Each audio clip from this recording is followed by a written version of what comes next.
Adyo kag-uulang tentasyon daw sa pagkapari. Kaya inibidad mo ko 80, sama na ko, 80 na ko. Di na ka matintan. Diya dito may 6, nilabay, grabe 6 iha. Murag, 2 piece na isuot, nakita pusod. Pagkakita sa tiguang pare, hilingi ang pare tiguang. Kung pagkakita ni chicks, iyang ikablit ang pare na bangko, iyang ingat, dong. Sayot din ko dong, di tayo 80, 81 di ay. Pangatisasyon, o katulong ang pan, ipausap ko, ang bato, ipausap ko pan. Kung sa manisya, tintasyon sa material ng mga butang. Ikaduha, ngayon ang yawa, imuha na ng ingarian, tagaan na nakong kahong. Kung sa manisya, tintasyon sa kahong. Ikatulo, ngayon siya, lukso, kay sawon ka sa mga angil, usawon ka sa mga angil, musikat na ka. Kung saan na tintasyon? Tintasyon sa dungo.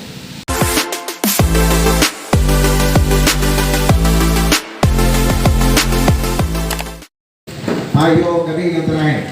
Ayong gabi. Okay, naman itong pasalamatan dahil Gino sa tumasipa na kapat, itong dahil Gino. Jadi ini yang kapat, betul-betul. Salamat kay Wak Kauwane. Ayun, salamat kay Simba kami. Salamat. Salamat kami Simba ka. So karon na nata sa unang nga Domingo sa Quaresma. Amo ko nakadungog na mo sa istorya. Diya ko na istorya sa usa ka pari, no? Nga nisakay og jeep kay wa sa sakyanan. Kunya sa iyang pagsakay sa jeep, puno kay pasahero. So, napa-extension sa tuna, kunya, naglingkod, puno yung kayo. So, dikit-dikit ang mga pasahero. Pero, paglingkod sa pare, swerte lang, tungkol kay nakatapat sa chicks. Dalaga iyang tapad, nagwapa. So, ang pare, wala siya mahilo na kay wapa at tapad. Kunya, dikit-dikit doon. So, ang driver po, sige po break. Niya i-break. Ang adjim na tusmo padung bilis abad na sa pare. O da kadang hugid may tabo. Moto nga ang pare nahadlok nagampo sa Ginoo. Jesus Ginoo, ilayo ikam ko sa tentasyon. Okay, maakbo naman niya ang babae. Moto sige sa kampo Ginoo, ilayo ko sa tentasyon. Usap kan si Gad at jeep sus kay na-disgrasya ng jeep. Kaya pag-usog ko driver. Pagka-disgrasya, nalibuan ang tanang mga pasahero na nalagpot niya kasagaran, di pang kuyapan. Apil ang pare na kuyapan.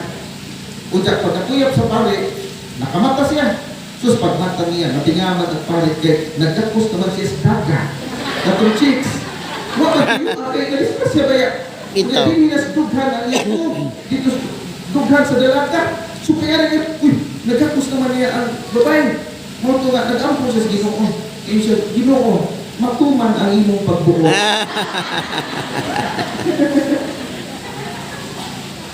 Lain mo pinanawa na ho.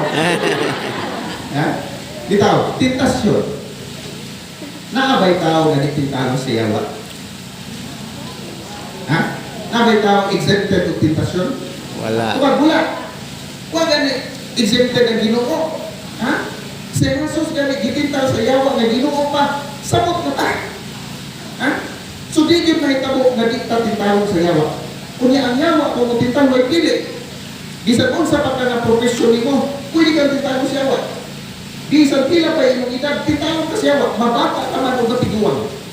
Mahangtong ka man. Mababay ka maglaki kung sa may status imong kinabuhi, walay pili ang yawa nga mo tintal. Basta kay tao ka. Gawas kung di ka tao. Pero kung tao ka, tintalong yun ka sa yawa.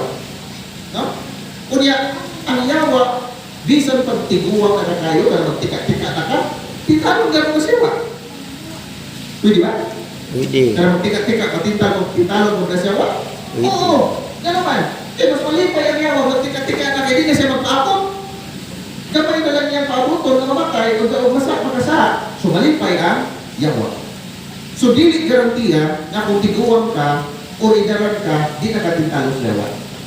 Kay the more ka nga maluya, wa na kay puso, the more ka tintalon sa yawa. Kaya ito'y pare na po. Lipa ko na po din pare. Kaya ito'y pare nga bagong diordinahan. Kaya bago pa siya na pare ba? Kaya mahatlok siya na matintal o babae. Moto ninyo na tigwa ka pare ay dong. At yung kag-uulang tentasyon dong sa pagkapare. Kaya inibidad mo 80, sama na ko, 80 na ko. Di na ka matintal. Inikita ni Kutsinta, di na ka matintal. Mo to ni pare bago, ha? Mo ba padre Kutsinta? Pati akong edad padre, 40 para ba? Sulit ko ako na ako na iskapunan. Kaya Kutsinta pa ko. Mo to yung gigo pare, oo do. Ini Kutsinta, di na jud ka matintal. Sus, pag umagsupis gigo pare, di dito na six na nilabay, grabe sexy ha. Murag tupis ra gisuot, nakita pusod. Pagkakita sa tiguang pare, hindi ang pare tiguang. Udah kalau kita ni chicks yang dikabit ang pare na bangko, yang ingat dong sayop deh dong, di deh ucinta uno di. Hai tentasyon, walay exempted. Ang gigamit nga tentasyon sa yawa nga tus Ginoo, nga gisgutan si Babilyo, maura gihapon ang gigamit niya nga tentasyon para nato. Walay giusap sa yawa, no? Ayan tentasyon sa Ginoo, mo gigamit ka nato unsa mga tentasyon, di ba? Tulo ka buok. Ang pan ipausab og ang bato ipausab og pan. Unsa man siya? Tentasyon sa material nga mga butang. Material nga mga kahilayan. No? Mo ni unang tentasyon. Ikaduha, ningon ang yawa, imuha na ni garian, tagaan na natog gahom. Unsa man siya? Tentasyon sa gahom. Ikatulo, ingon siya, lukso. Kay sawon ka sa mga anghel, usawon ka sa mga anghel, musikat na ka. Unsa na tentasyon? Tentasyon sa dumo. So kanang tulo, material nga butang, gahom ug dugo, mo na iyang gigamit nga tentasyon sa Ginoo. Kunya hangtod karon, mao gyapon ni ang teknik nga ginamit sa wa para nato. Ngano mo man iyang gigamit nga tentasyon gyapon hangtod karon? Tungod kay bawo ang yawa, nga kining tulo di magbuwang. Mag-uban din tulo. Kunya bisan pa kining tulog gasa sa Ginoo. Kay gasa sa Ginoo, material nga butang gasa sa Ginoo. Gahom gasa sa Ginoo, dugo gasa sa Ginoo. Pero mo yung gigamit kay halimbawa ang yawa na kung di ta kamao mo gamit kiini, makasala kita. Kunya kining tulog mag-uban. Tay ko nalitan. Kung dato ka, kung milyonaryo ka, di ba kung sa may resulta? Nagiging gahom. Gamhanan gyud ka ko, adunahan ka, di ba? Kinsa may mga gamhanan din sa tilingban? Ang mga pobre ba? Dili, kinsa man. Mga dato. Unya, kung dato ka, unya, gamhanan ka, kung sa resulta, sikat ka. Naapay dumo. Ha? Sumunin ka rin tulo, wa ni buwagas yawa, o kung nagitintal niya nato. Kaya naman, kahibaw ang yawa, madali na tayo matintalan eh. Kinsa man kung hindi ganahan bande. Naaba? Wala. Kinsa man kung hindi ganahan gamo. Di ba? Ganahan kung tatalan. Kinsa man kung hindi ganahan ng musika.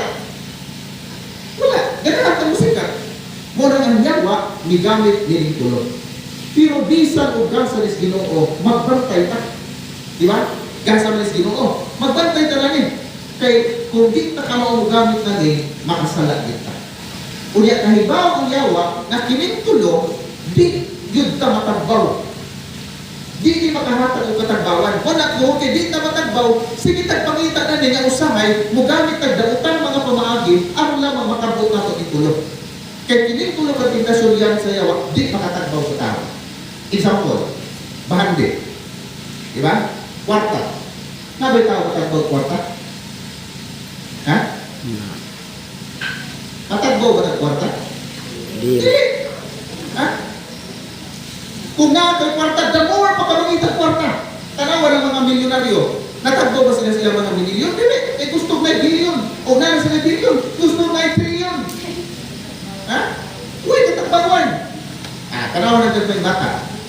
Sa una, gagmay bata, tagaan mo piso, okay na. Malipay na. Ginod. Malipay na. Pero karon bata, tagaan piso. Ako, tawag ko pa. Ha? Mangitan nag-5, mangitan nag-10. Mangita na 20, mura po kita.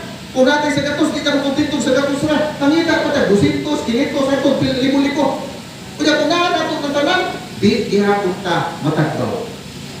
Kaya ang kwarta, di makatagbaw sa tayo. Kadaghan dato nga mangawat gihapon.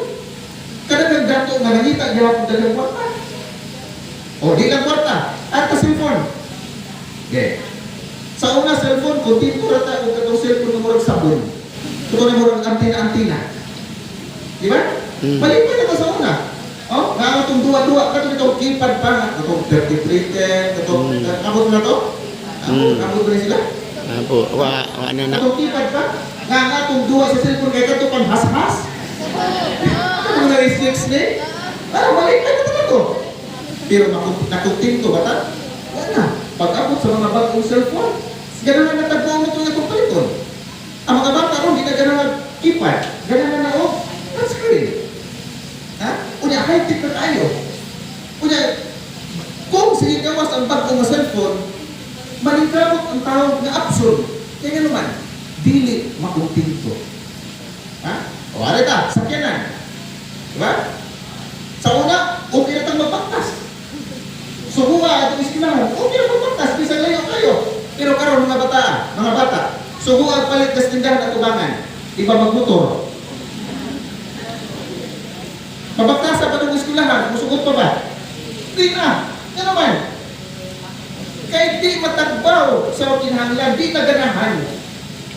Kung unsay naa nga latest, usahay action sa tao. Ha? Nga di lang material ng mga butang. Kahilayan. Ha? Ang tao di matagbaw sa kalibutan ng kahilayan. Ibutan ta, relasyon. Diba? Bisag na rin asawa, urbana. Ukirin-kin ba ito lain? Ano rin ginoon? Wedding is tapad. Wedding is tapad. Ha? Oh, dagat ulit tao. Nanay uyab. Pakita ko itong lain. Dublihon pa ito. Tulungan mo ito. Ha? Di makunting ito. Bisan ugasan is Ginoo, kuya di ta ka maumuda nili, makasa di ta. Nga mo nagigamit ni yawa sa yawa eh. Kaya naman, kahimbawa yawa na kung di ta ka maumudala, niining maong mga bahandi, niining maong relasyon, sure ta na mahitupawak sa dautan. So, ano yung una? Ikaduha, nga di makatakbaw sa tao, gamit sa yawa, power. Gahong. Sala o sayop ba rin natin power? Dili. Sayop dili. Dili. Sayop. Ay sayop eh. Kung ang naan mo, dili power. Kung sayop na. Ha? Sayop ba ang gahong ng tubad? Dili. Gasalis Ginoo. Pero, kung ang tao mag-abusar sa gahong, nga gihatag sa Ginoo niya, kung siya may tabo, hinunggaling na makasaka. Kay daghan ang mga tao na gahong, nga ilang giabusaran ang ilang gahong. O nang nahitabo, nagpahimos, nang lupig sa mga kabos, kaya naman, sila man ang naas gahong. Unya ang tao kung may gahong, di matagbaw ang tao sa gahong. Anawan, nakutin ko ba ang tao sa gahong? Dili. Posisyon sa katilingban, kapit ka na ma-eleksyon. Tanawa ang mga tao na naas sa posisyon sa katilingban. Di na gustong munaog. Ha? Di gustong mapili. Ha? Buhaton ang tanan, bahalag magkamantay, basta kay na ako'y gahong, ako'y mudaog, kay lindot o kay gahong. Mahurot na galing termino, palangsarong asawa, palangsarong mga anak, palangsarong mga igsuon, ano man, naulipon sa gahong. Imbisgasan is Ginoo, nahimong napahimusgan sa tao, kunya mo'y hinungdan nga makasala ang tao. Ha? Di makutin to. Mo nang gigamit ni Sawa, kay kahibaw ang yawa, na kung di ta ka maumugamit sa gahong, makasala yun ang tao. Ikatulo, dumog. Sala ba kung sikat ka? Dili. Pero unsa may posible nga hinungdan na makasala ang tao kung sikat siya? Mahimo siya hambugiro. Mahimo siyang mapahitason. Ha? Ang tao nga sikat, magtuo na siya na pinakasikat sa tibuok kalibutan. Muna mahimo mapahitason. Unya, kung di ka maong gamit ang tao ini, sigurado na makasala siya. So, mauna nga, di pa hinunduman tas Ginoo, magbantay ta nini, kasalis Ginoo, pero kung di ta ka maumudanin ni, makahitupawak ni nato sa dautan. So, saan man ako, karon di ta matintal sa yawa. Yun sa mga pagsulbad sa Ginoo ang titasyon sa yawa. Sa matag higayon na tintalon sa yawa, kung sa gitubang sa Ginoo, mugamit sa mga pulong nga gikan sa Biblia. So, buot pasabot, unang binagiban aron di ka matintal ang mga pulong sa Ginoo. So dapat magpuyo o masulod sa kasing-kasing ang mga pulong sa Dios. Unya gawas nga ang pulong sa Ginoo may mubunto sa tentasyon sa yawa, Laing pamaagi aron di ka matintal, lig-uno nato ang atong relasyon sa Ginoo. Kay ang tao nga maampuon, dili gyud dali nga matintal sa yawa. Matintal man siguro ka, pero di gyud na dali-dali ditso. Kay ang tao nga lig-on og relasyon sa Ginoo, adunay ginagiban o adunay gisaligan nga mao ang Dios. Pero ug wa gali kay ampo-ampo, wa gali kay simba-simba, inigtaghoy ni Satanas. Wala pabali ang liok. Ha? Inigkuhit ni Satanas, di jud dayon mo balibad. Nga usahay pa gani, kung wa kay ampo-ampo, ikaw pa'y manguhit ni Satanas. Ha? Pero kung ikaw tao nga malampuon, maglisod si Satanas sa pagtintal din. Kunya ayaw pagsalig nga sa unang higayon, wa ka matintal ni Satanas. Kaya nga naman, kung sa'yo na itamo si Ebanghelyo, sa dihang ang Satanas ang yawa, gikapoy na siya og tintal sa Ginoo kay wa gyud matintal, kung sa isultis katapusan, nilakaw ang yawa sa makadiyot. So, buta sa mo, tumiyo kang makadiyot, bumalik yun yan. Oh, so buta sa mo, kung wa ka matintal sa una, higayon, wa ka matintal sa yawa, ayaw pagsalig. Kaya nga naman, kung sa isultis yawa, I shall return. Ha? Buras mag-artor. Mubalik siya hangtod matintal kita. So kay mubalik man ni sa pirmi, di ta muhulong sa pag-ampo sa Ginoo, di ta muhulong sa pagpaligod sa itong relasyon sa Ginoo, diya sa pag-ampo pagsimba, aron inibalik ni Satanas, wag na siya balikon. Kay di naman sa kadulot nato, tungkol kay bilib ko nato ang relasyon sa Ginoo. Domingo. For videos, please click here and subscribe my YouTube channel. Thanks for watching.